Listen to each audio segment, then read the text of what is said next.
नमस्कार, बहुत स्वागत है आपका। DSG न्यूज़ देख रहे हैं आप और आपके साथ मैं हूं देवाशीष कुमार। बिहार में चुनाव तारीखों की घोषणा होने के बाद तमाम राजनीतिक पार्टियों के प्रत्याशी अब अपने अपने किस्मत को आजमाने के लिए निकल पड़े हैं। बिहार में चुनाव है, सरगर्मी भी तेज है, कोरोना का संकट भी ऐसे में प्रत्याशियों के लिए मुश्किल का भी घड़ी है। देखना है कि 10 नवंबर को किसकी सरकार बनेगी और किसकी सरकार फेल हो जाएगी। इस वक्त हमारे साथ खास बातचीत करने के लिए विनोद जी मौजूद हैं, जो कि अपने किस्मत को आजमाने जा रहे हैं। तमाम राजनीतिक मुद्दों पर उनसे बातचीत करेंगे, जानने की भी कोशिश करेंगे और तमाम पहलुओं को छूने की कोशिश भी करेंगे। विनोद जी, सबसे पहले बहुत स्वागत है DSG न्यूज़ में। आपका भी स्वागत है। सर, चुनौतियों, सबसे पहला मेरा सवाल यही रहेगा कि किस्मत को आप तैयार कर रहे हैं। आपने पहले भी बहुत पार्टी के लिए और ख़ास करके अपने क्षेत्र में लगातार आप दौरा करते हैं, लोगों के लिए भी काम किया, कोरोना के संकट में भी आपने काम किया, जैसे कि मेरा नॉलेज में है। कितने तैयार हैं, क्या कुछ तैयारियां हैं क्षेत्र को लेकर के, और चुनाव के लिए कितना आश्वस्त है? सबसे पहले ये बताइए। देखिए, सबसे पहले तो मैं बता देना चाहता हूं आपको कि बिहार के मैं उस विधानसभा से बिलोंग करता हूं जहां पर भारत के प्रथम राष्ट्रपति डॉक्टर राजेंद्र प्रसाद जी थे। उनका गृह जिला है। मैं जिस विधानसभा से अपनी चुनावी तैयारी पहले से करते आया हूं, आज भी किया हूं। मैं लगातार 20 वर्षों से राजनीतिक और सामाजिक जीवन में रहता हूं, लोगों के लिए काम करता हूं। मैं और मेरा परिवार, मैं जिस विधानसभा से चुनाव लड़ने की तैयारी करता हूं और प्रत्याशी हूं अभी लोक जनशक्ति पार्टी का, उस विधानसभा के प्रखंड जीरादेई मेरे छोटे भाई की पत्नी प्रखंड प्रमुख है। मेरी पत्नी मेरे अपने पंचायत तितरा से मुखिया हैं और प्रखंड की मुखिया संघ के अध्यक्ष हैं। मैं पूर्व से 2006 से ही जिला पार्षद था।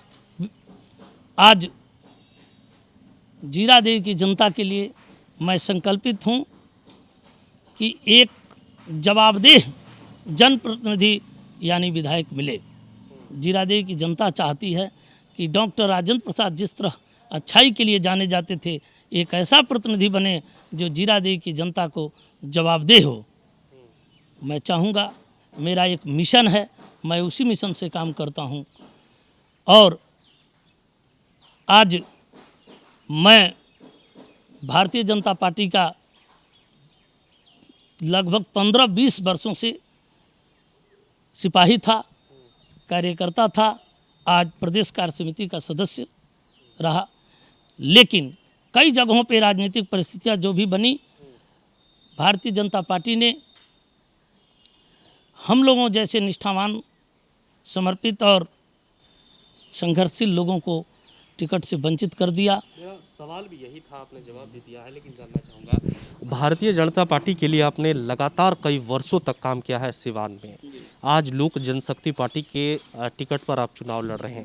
आखिर क्या ऐसा हो गया सर कि भारतीय जनता पार्टी को आप पर विश्वास नहीं हुआ, या फिर भारतीय जनता पार्टी के साथ आखिर ये दिन देखने का मौका मिला? क्या हुआ ऐसा?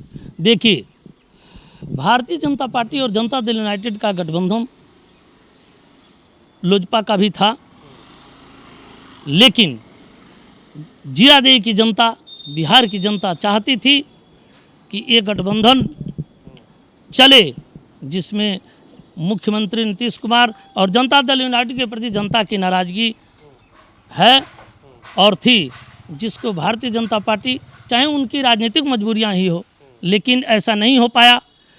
लेकिन इस मजबूरी को हमारे युवाओं के प्रेरणा स्रोत, आज बिहार के युवाओं के जनमानस के आवाज़ लोक जनशक्ति पार्टी के राष्ट्रीय अध्यक्ष आदरणीय चिराग पासवान जी ने समझा, और प्रधानमंत्री, देश के प्रधानमंत्री जिनकी अपनी एक अलग सोच है नव भारत के निर्माण के लिए, देश के आदरणीय गृह मंत्री अमित शाह जी जिनकी सोच है, उनके जैसा सोच रखने वाले आदरणीय चिराग पासवान जी का था, जिन्होंने समझा और कर्तव्यनिष्ठ, और जो लोग बिहार की भी नवनिर्माण की बात सोचते थे, उनकी आवाज़ बन के, और भले ही राजनीतिक मजबूरियां जो हो उन्होंने सब ही लोगों को सम्मान देने का काम किया।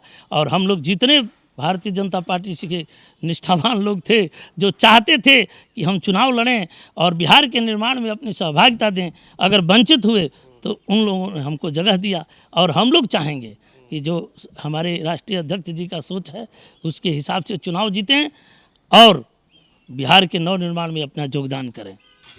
पार्टी तैयारी किस तरह से, हालांकि ये तो है साफ बात कि रामविलास जी के नहीं रहने के बाद थोड़ा सा तो इफेक्ट ज़रूर पड़ेगा सर, लेकिन क्षेत्र में किस तरह से आप तैयारी कर रहे हैं, किस तरह से लोगों से मिल रहे हैं और उनकी समस्याओं को जोड़ रहे हैं, क्योंकि टक्कर बहुत कड़ा है, हॉट सीट भी है सिवान, टक्कर बहुत कड़ा है, कैसे चुनौती देंगे और क्या तैयारियाँ हैं आप?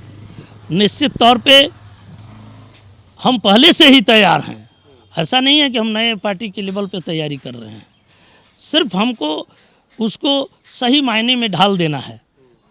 और लोक जनशक्ति जनमानस मानता है, बिहार का जनमानस मानता है कि भाजपा की दूसरी ही टीम लोजपा है, ये जनमानस की सोच है। ये आप कहीं मीडिया वाले हैं इस बात को जानिएगा कि बिहार की सभी जनता आम जनता जिसको वोट देना है वही मन बना चुकी है कि चिराग पासवान की सोच, देश के प्रधानमंत्री की सोच और देश के गृह मंत्री का सोच एक है। तो इसमें हमको चुनाव जीतने में कोई आड़े नहीं आएगा। जब कार्यकर्ता तैयार हैं तो कोई गठबंधन, कोई दल काम नहीं करेगा।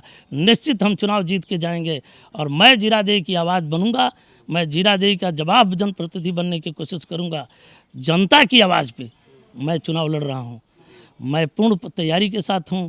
और वहाँ हमारे विरोध में जो महागठबंधन का कैंडिडेट हैं, जो CPI-ML से आते हैं, जनता दल यूनाइटेड के जो कैंडिडेट हैं, वो पहले से ही माले से निष्कासित लोग जो आज JDU के बने हैं, मेरे लड़ने में कहीं कोई दिक्कत नहीं है। जनता इस बात को मानती है कि उन लोगों को जवाब देने का, उन लोगों को राजनीतिक रूप से चाहे हर तरह से जवाब देने का अगर कोई काम कर सकता है, किसी के पास क्षमता है, तो लोजपा प्रत्याशी विनोद तिवारी को है। इसलिए मैं जीतने में हमको कहीं कोई तकलीफ नहीं हुई। मैं जनता की आवाज़ बन के लड़ूंगा और मैं एक नारे के साथ जीरादेई में चुनाव लड़ रहा हूं कि विनोद तिवारी का पैगाम शांति, सुरक्षा और सम्मान, ये मेरा नारा रहेगा और हर तरह से मैं जीतूंगा।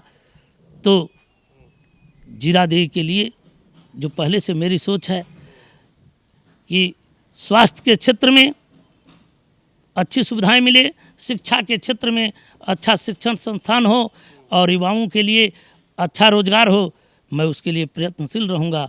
जो भी प्रदेश का नेतृत्व होगा उसको मैं विधायक बनने के बाद ऐसा प्रयास करूँगा कि वो हम लोगों के युवाओं के बारे में सोचे और सोचने पर मजबूर हो। बहुत बहुत शुक्रिया सर। विनोद तिवारी थे, राष्ट्रीय LJP से उम्मीदवार हैं और इन्होंने कहा है कि साफ तौर पर अगर जनता मुझे मौका देती है तो क्षेत्र में विकास की जो गंगा है उसको बहाने के लिए ये पूरी तरह से कटिबद्ध रहेंगे। अपने सहयोगी राजेश कुमार के साथ मैं देवाशीष कुमार, DSG न्यूज़ पटना।